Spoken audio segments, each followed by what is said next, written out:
Welcome back friends. આપણે જૈવ વિવિધતા અને તેનું સંરક્ષણ આ ટોપિકની ચર્ચા છેલ્લા લેક્ચરમાં આપણે કરતા હતા.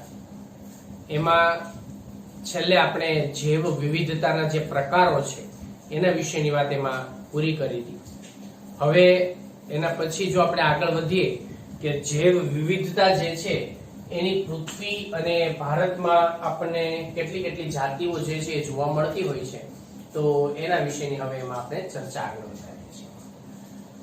અત્યાર સુધીમાં વૈજ્ઞાનિકો દ્વારા જે કોઈ પણ પૃથ્વી ઉપરની જે બધી જ જાતિઓનો અભ્યાસ અને એની જે ઓળખ જે છે એની ઓળખ અને એનું નામકરણ એટલે એનું આઈડેન્ટિફિકેશન અને નોમેનક્લેચર, આ બંને બાબતની અંદર ઘણી બધી અલગ અલગ વિસ્તારોની અંદર એ જાતિઓને ઓળખવાનો પ્રયત્ન કરવામાં આવેલો છે. એટલે એમાં ઘણી બધી જે જાતિઓ છે એ જાતિઓ વિશેનો એમાં ધીમે ધીમે વિગતવાર માહિતી જે છે એ એના સંશોધનોના આધારે એમાંથી પ્રાપ્ત થતી ગઈ છે. તો અત્યાર સુધીમાં જે કોઈ પણ જાતિઓ શોધાયેલી છે અને એ જાતિઓનું જે નામકરણ જે છે એ એમાં ICBN કે ICZN કે એવી સંસ્થાઓના આધારે જે કોઈ પણ એનું નામકરણ એમાં કરવામાં આવ્યું છે. આ બધી જ જાતિઓને અલગ અલગ પ્રકારના સંશોધન પત્રોની મારફતે કે જુદી જુદી કોઈ પણ મોનોગ્રાફ્સની મારફતે કે કોઈ એવા બુકના મારફતે એવી ઘણી બધી જાતિઓ વિશેની જે કોઈ માહિતીઓ છે પ્રકાશિત કરવામાં આવેલી છે. પણ હજી એમાં આપણને ઘણા બધા એવા પ્રશ્નો છે કે વાસ્તવિક રીતે પૃથ્વી ઉપર આ જે સજીવો છે એની કેટલી જાતો છે, પણ આ જે પ્રશ્ન છે એ પ્રશ્નનો જવાબ આપવો ઘણો મુશ્કેલ છે, ઘણો અઘરો છે. એનું કારણ એ છે કેમ કે ઘણી બધા વિસ્તારોની અંદર હજી પણ એવા વિસ્તારો છે કે જ્યાં વૈજ્ઞાનિકો દ્વારા સંપૂર્ણ જાતિ વિશેની માહિતી જે છે એ પ્રાપ્ત નથી થઈ શકી, અથવા તો ઘણી બધી જાતિઓ વિશેની જે એની ઓળખની પ્રક્રિયા છે એ પણ હજી પર્યાપ્ત માત્રામાં અવેલેબલ નથી.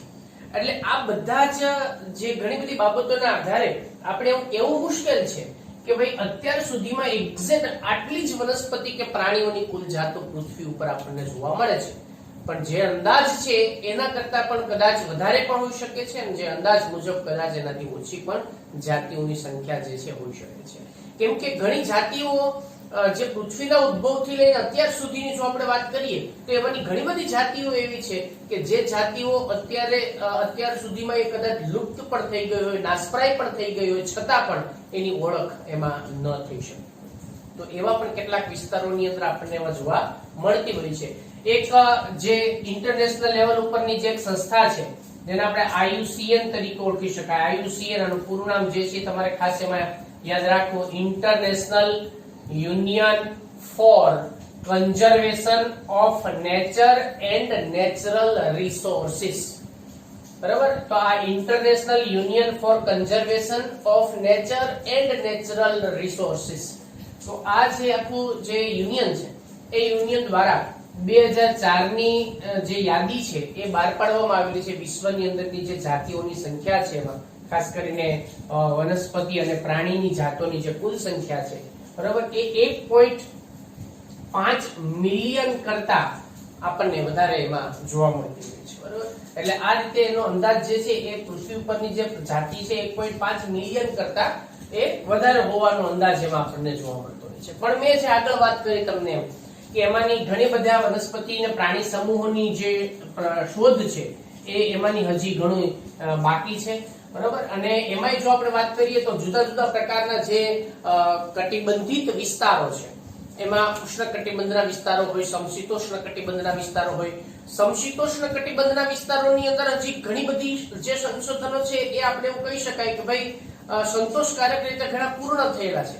પણ ઉષ્ણકટિબંધીય વિસ્તારોની અંદર આ જે કોઈ પણ વનસ્પતિની કે પ્રાણીઓની જે જાતિઓ નોંધાયેલી છે એ જાતિઓ વિશે હજી પર્યાપ્ત માત્રામાં દરેક વિસ્તાર પ્રમાણેની માહિતી જે છે એ પ્રાપ્ત થયેલી નથી, અથવા તો એના જે સંશોધનો છે હજી એમાં ઘણી બધી જાતિઓની ઓળખ હજી એમાં બાકી છે. એટલે આપણે એવું કહી શકાય કે ઉષ્ણકટિબંધીય વિસ્તારો જે છે એમાં હજી ઘણી બધી શોધ જે છે એ બાકી છે અને વૈજ્ઞાનિકો એમાં ઘણો બધો પ્રયત્ન કરે છે, બરાબર, પોતાનું જીવનું જોખમ લઈને એમાં પ્રયત્ન કરે છે અમુક વિસ્તારોની અંદર, કેમ કે ઘણા બધા એવા એમાં ઝેરી પ્રાણીઓ હોય કે પછી એવા ઘણા શિકારી પ્રાણીઓ હોય, બરાબર, ક્યાંક એવું વાતાવરણ એવું હોય કે જે અનુકૂળ ન હોય જીવવા માટે, તો એવા પણ વિસ્તારની અંદર વૈજ્ઞાનિકો દ્વારા અત્યારે દિવસે ને દિવસે નવા જે કોઈ પણ જાતિઓ વિશેના જે સંશોધનો છે એ હજી પણ શરૂ જ છે, અને એમાં હજી ઘણી નવી જાતિઓ મળવાની આપણને એમાં ઘણી પણ એમાં આશાઓ જે છે એ વર્તાઈ રહી છે. તો ઉષ્ણકટિબંધના અને સમશીતોષ્ણ કટિબંધની અંદરના જે કીટકોનો જે અભ્યાસ કરવામાં આવ્યો હતો એની આંકડાકીય તુલનાઓના આધારે જો આપણે બધી જ જાતિઓને જો એમાં આવરી લઈએ અને એના આધારે જો આપણે વાત કરીએ તો લગભગ 20 થી લઈ અને 50 મિલિયન જેટલી જાતિઓ જે છે, બરાબર, એ જાતિઓ પૃથ્વી ઉપર હોવાનો અંદાજ છે. કોના આધારે? ઉષ્ણ સમશીતોષ્ણ કટિબંધના કીટકોનો અભ્યાસ કરવામાં આવ્યો હતો, અને એ કીટકોની તુલના બીજા અન્ય જે કોઈ પણ જાતિઓ છે એની સાથે કરવામાં આવી, અને એના આધારે એક અંદાજ લગાવવામાં આવ્યો છે કે વિશ્વમાં 20 થી 50 મિલિયન જેટલી જાતો જે છે એ હોવાનો એક અંદાજ જે છે એનું અનુમાન કરી શકાય છે. પણ એક વૈજ્ઞાનિક જે છે રોબર્ટ બ્રાઉન નામના એક વૈજ્ઞાનિક, અને એના જે મત, એમાં ઘણા બધા વૈજ્ઞાનિકો જે છે એ વૈજ્ઞાનિકોના મત મુજબ એમાં વિવિધતાઓ જે જોવા મળતી હોય છે. સોરી, અહીંયા રોબર્ટ મે, બરાબર, તો રોબર્ટ મે નામના જે વૈજ્ઞાનિક છે, રોબર્ટ મે નામના જે વૈજ્ઞાનિકના મત મુજબ વિશ્વમાં અત્યારે 7 મિલિયન જેટલી જાતિઓ જે છે હોવાનો અંદાજ છે.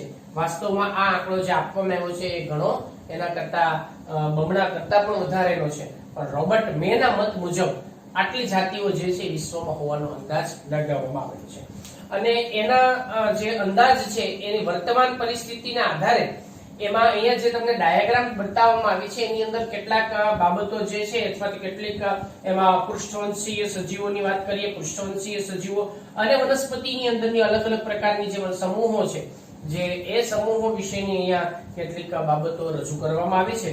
જેમાં આપણે અપૃષ્ઠવંશીની વાત કરીએ તો અપૃષ્ઠવંશીની અંદર સૌથી વધારે કીટકો એમાં આપણને જોવા મળે છે, બરાબર. પૃષ્ઠવંશીની અંદર સૌથી વધુ મત્સ્યની જે જાતિઓ છે, મીઠા અને ખારા પાણીની અંદરની, એ આપણને એમાં જોવા મળતી હોય છે.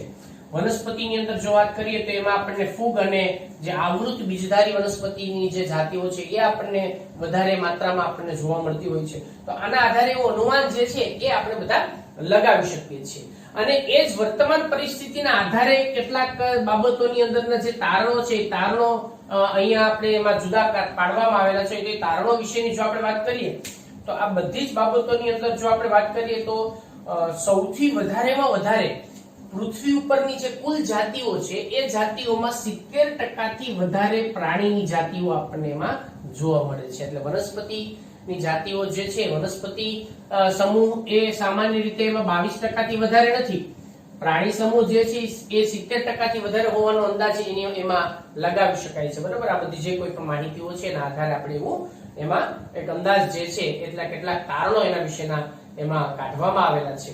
પ્રાણીઓની અંદર જો આપણે વાત કરીએ તો પ્રાણીઓની અંદરના સૌથી વધુ જે પ્રાણીઓ છે, પૃષ્ઠવંશી હોય કે અપૃષ્ઠવંશી હોય, એમાંની લગભગ કુલ પ્રાણીની અંદરના 70% જેટલા પ્રાણીની જે જાતિઓ છે એ જાતિઓમાં કીટકોનો સમાવેશ કરવામાં આવે છે. એટલે 70% જેટલા કીટકોનો સમાવેશ એની અંદર કરવામાં આવે. ધારો કે 10 પ્રાણીઓ હોય તો એ 10 ની અંદરથી, અથવા તો 100 પ્રાણીઓ હોય તો 100 ની અંદરથી 70 પ્રાણીઓ જે છે એ કીટકો ની જાતિઓમાં એનો સમાવેશ કરવામાં આવતો હોય છે. એટલે કીટકો જે છે એ સૌથી વધારેમાં વધારે પ્રાણી સૃષ્ટિની અંદરના 70% જેટલા કુલ પ્રાણીની જાતિઓમાં માત્ર કીટકો જે છે એનો સમાવેશ કરવામાં આવે છે. અને બાકીની જો આપણે કમ્પેરિઝન વનસ્પતિ અને પ્રાણીઓ વચ્ચે જો કરવામાં આવે તો મત્સ્ય છે, ઉભયજીવી છે, સરીસૃપ છે અને સસ્તન છે.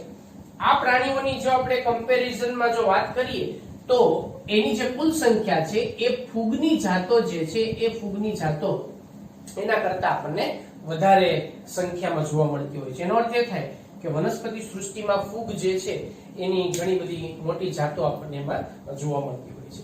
હવે બીજો એક પ્રશ્ન એ થાય કે અહીંયા આપણે કોઈ સૂક્ષ્મ જીવો વિશેની ચર્ચા કેમ ન કરી હોય? આપણે વનસ્પતિ અને પ્રાણીઓ ઉપર જ કેમ વધારે ફોકસ કરેલું છે? કેમ સૂક્ષ્મ જીવોને આપણે અહીંયા એમાં બે કરતા એમાં મતલબ વનસ્પતિ અને પ્રાણી કરતા સૂક્ષ્મજીવોનો આપણે અહીંયા ઉલ્લેખ કેમ ઓછો કરવામાં આવ્યો છે? તો એ સૂક્ષ્મજીવોનો ઉલ્લેખ જે છે એ ઓછો કરવામાં આવ્યો એની પાછળના ઘણા બધા કારણો છે. જો એમાં આપણે વાત કરીએ તો આદિકોષ સૂક્ષ્મજીવો એટલે આપણે કોને વાત કરીએ છીએ? આદિકોષ કેન્દ્રીય સજીવો કે જેની અંદર બેક્ટેરિયા છે, વાયરસ છે, બધાનો સમાવેશ આપણે એમાં ખાસ કરવામાં આવતો હોય છે. તો એવા આદિકોષ કેન્દ્રીય સજીવોની જે જાતિની જે સંખ્યા છે એ સંખ્યાનો અંદાજ એક્ઝેક્ટલી કેટલી છે એ મેળવવો બહુ મુશ્કેલ છે. તો એના માટેના ઘણા બધા કારણો છે. એક તો સૌથી પહેલા તો એ સૂક્ષ્મજીવો છે કે જે સૂક્ષ્મજીવો ને આપણે માઇક્રોસ્કોપની અંદર પણ એમાં ખૂબ ગંભીરતાથી જો એમાં નિરીક્ષણ કરીએ તો એનો અભ્યાસ આપણે કરી શકીએ છીએ. એટલે એટલી બધી કદાચ ઉપકરણોની જે જરૂરિયાત છે પૂરતી વૈજ્ઞાનિકો પાસે કદાચ એમાં બધા જ પાસે અવેલેબલ ન પણ હોય. એટલે બધા પાસે અવેલેબલ ન હોવાને પરિણામે એની ઓળખ જે છે કદાચ એમાં કરવી થોડી મુશ્કેલ બનતી હોય છે. બીજું કે એ ઘણી બધી અલગ અલગ પ્રકારના વિસ્તારોની અંદર વિસ્તરતા જોવા મળતા હોય છે. એટલે ત્યાંથી એનું સેમ્પલ કલેક્શન જે છે એ પણ કરવું થોડું મુશ્કેલ છે. બીજું કે સૂક્ષ્મજીવોને જે ઓળખવાની જે એમાંની એક પારંપરિક જે રીત છે એ પારંપરિક રીત એમાંની એ યોગ્ય નથી. એટલે આ પદ્ધતિ આપણે જો બદલવી જરૂરી છે. એટલે એને પારંપરિક પ્રકારની રીત જે છે સૂક્ષ્મજીવોને ઓળખવાની પણ એમાં યોગ્ય ન હોઈ શકે એવું પણ એક એમાં આપણે અંદાજ લગાવી શકીએ છીએ. બીજું કે ઘણી બધી જાતો સૂક્ષ્મજીવોની એવી છે કે એને ઓળખવા માટે આપણે શું કરવું પડે? તો કે એનું સંવર્ધન કરવું પડે પ્રયોગશાળામાં. તો બધાનું પ્રયોગશાળાની અંદર આપણને સંવર્ધન કરવું પણ યોગ્ય નથી. એનું કારણ એ છે કે ઘણા બધા સૂક્ષ્મજીવો એવા હોય કે જે રોગકારક હોય. ઘણા સૂક્ષ્મજીવો એવા પણ હોય કે જે માનવ સૃષ્ટિ ઉપર મોટી દહેશત પણ ઊભી કરી શકતા હોય છે. જેમ કોરોના વાયરસ ની અત્યારે આપણે વાત કરીએ તો એ વાયરસ જે છે સૂક્ષ્મજીવ છે જેને સમગ્ર જીવ અત્યારે માનવ સૃષ્ટિમાં જે બધી આખી દહેશત ઊભી કરેલી છે એમ ઘણા સૂક્ષ્મજીવો પણ એમાં એવા હોય કે જેનો આપણે પ્રયોગશાળાની અંદર ઉછેર કરવો એ પણ એમાં યોગ્ય ન ગણી શકાય. બરોબર? એટલે પણ એની જાતિઓની સંખ્યાનો અંદાજ આપણે લગાવવો થોડો મુશ્કેલ છે. બીજું કે જો આપણે એમાં જૈવ રાસાયણિક જે પદ્ધતિ છે બરોબર અને એમાંની જે આણ્વીય માપદંડો છે એટલે કે બાયોકેમિસ્ટ્રી અને મોલેક્યુલર બાયોલોજી અને એની મદદથી જો આપણે તપાસવામાં આવે બરોબર એ પદ્ધતિ અપનાવવામાં આવે તો પછી એની વિવિધતા જે છે સૂક્ષ્મજીવોની આપણને લાખોમાં જોવા મળી શકે છે. એટલે સૂક્ષ્મજીવોની જે જાતિઓ છે એ લાખોમાં હોવાનો અંદાજ છે. પણ કેટલાક આવા એમાંની જે કોઈ પણ બાબતોના આધારે એનો આપણે સંપૂર્ણ માહિતી જે છે એ મેળવી શક્યા નથી. એટલે આજે આપણે ચર્ચા કરી એ કોના વિશેની વાત કરીએ તો કે પૃથ્વીની અંદર જે કોઈ પણ જાતિઓ કેટલી હોવાનો અંદાજ છે બરાબર એના વિશે વાત કરીએ. હવે એના પછી જો આપણે વાત કરીએ તો ભારતમાં કેટલી જાતિઓ હોવાનો અંદાજ છે એના વિશેની ચર્ચા હવે આપણે કરીએ. આપણે એ પણ જાણીએ છીએ કે વિશ્વનો જે કુલ જે આખો ક્ષેત્રફળ છે જે વિસ્તાર છે જમીનનો જે આખો વિસ્તાર એ વિસ્તારની અંદર ભારત એ માત્ર 2.4% જેટલો હિસ્સો જે છે એ ભારત એની અંદર ધરાવે છે. પણ જો આપણે જાતીય વિવિધતાની દ્રષ્ટિએ કે જૈવ વિવિધતાની દ્રષ્ટિએ વાત કરીએ તો વિશ્વની અંદરની કુલ જે જૈવ વિવિધતા છે એમાંથી 8.1% જૈવ વિવિધતા એ ભારતમાં આપણને જોવા મળે છે. એટલે ખરેખર આ બાબતની અંદર આપણે બધાએ બહુ ગૌરવ લીધા જેવી વાત છે કે ભારતમાં આટલી મોટી સંખ્યાની અંદર આપણને જૈવ વિવિધતા જે છે એ એમાં જોવા મળે છે. હજી એમાં જો આપણે એક બીજી એમાં ગૌરવવંતી વાત કરીએ તો વિશ્વની અંદરના જે કુલ દેશો છે એની અંદર એવા 12 મોટા જૈવ વિવિધતા ધરાવતા જે વિસ્તારો છે એ વિસ્તારો એમાં નક્કી કરવામાં આવેલા છે. એ વિસ્તારો નક્કી કરવા જે એવા જે દેશો એમાં નક્કી કરવામાં આવ્યા છે અને આ દેશોમાં આપણો પણ એક દેશ એવો છે કે જેમાં આપણે આ વિશ્વની અંદરની 12 જે મેગા બાયોડાયવર્સિટી હોટસ્પોટ જેને કહેવામાં આવે છે એ મેગા બાયોડાયવર્સિટી હોટસ્પોટના જે 12 વિસ્તારો છે એમાં પણ ભારતનો સમાવેશ જે છે એ કરવામાં આવ્યો છે. એટલે આટલી બધી જૈવ વિવિધતા જે છે એ ભારતમાં છે પણ એનું સંરક્ષણ એ આપણા માટે એક મોટો પ્રશ્ન જે છે કરી શકાય છે કે એનું સંરક્ષણની જે આપણી જે જવાબદારી છે એ જવાબદારી આપણે એમાં નિભાવવી જરૂરી છે. બાકી આ બધી જ જે જૈવ વિવિધતા છે એને ગુમાવતા આપણે બહુ સમય વધારે નહીં લાગે, આપણે બહુ ઓછા સમયમાં એ જૈવ વિવિધતાને આપણે ગુમાવી શકીએ છીએ. ભારતની અંદર જો આ ઉપરાંત આપણે વાત કરીએ તો લગભગ 45,000 જેટલી વનસ્પતિની જે જાતો છે એ વનસ્પતિની જાતો એમાં હોવાનો અંદાજ છે અને એના કરતા જે 2 ગણી વધારે એમાં પ્રાણીની જે જાતો છે એ પણ હોવાનો એમાં અંદાજ લગાવી શકાય છે. રોબર્ટ મેએ જેમ અહીંયા વિશ્વની અંદર જે બધી આંકડાઓની જે ચર્ચા કરી છે બરાબર, એવી જ રીતે એના અંદાજ મુજબ હજી ભારતમાં જે કામ થયેલું છે આ બધું એ માત્ર 22% જ એની શોધ થઈ છે. હજી બાકીની તો બાકી છે. તો હવે તમે એક કલ્પના કરો કે 22% જ જો આપણે શોધ હજી થઈ હોય છતાં આટલી બધી મોટી સંખ્યામાં જો આપણને જૈવ વિવિધતા ધરાવતી જાતિઓ પ્રાપ્ત થઈ છે, તો પછી ભારતની અંદર કેટલી બધી કુદરતી સંપત્તિ હશે, કેટલી બધી જાતિઓમાં આપણને વિવિધતાઓ પ્રાપ્ત થતી હોય છે, એનો આપણે અંદાજ લગાવી શકીએ છીએ. અને એમાં એક અંદાજ પ્રમાણે 1 લાખથી એમાં વધુ જે છે વનસ્પતિની અને 3 લાખ જે છે એનાથી વધુ પ્રાણીની જાતિઓ જે છે એની હજી શોધ થવાની બાકી છે. એટલે વૈજ્ઞાનિકો દ્વારા આવા ઘણા બધા પ્રયત્નો જે છે એ કરી અને એ જૈવ વિવિધતા જે છે એના વિશેના જે સંશોધનો છે એમાં કરવામાં આવી રહ્યા છે. તો આમાંની કેટલીક આંકડાકીય માહિતીઓ જે છે એ તમારે યાદ રાખવી જરૂરી છે. ખાસ ઉપલબ્ધિઓના તારણો છે એ આદિકોષ કેન્દ્રીય જે છે શા માટે એટલી એના ઉપરની જાતિની સંખ્યા એટલી બધી નથી મળી, એના કારણો, ભારતમાં જૈવ વિવિધતા અને વિશ્વની અંદરની કેટલીક જૈવ વિવિધતા વિશેની વાત એમાં યાદ રાખવાની થશે. બરાબર, તો પૃથ્વી અને ભારતમાં કેટલી જાતિઓ જોવા મળે છે એના વિશેની આપણે આ ચર્ચા કરી. નેક્સ્ટ લેક્ચરમાં આપણે આગળની પછીની ટોપિકની વાત કરશું.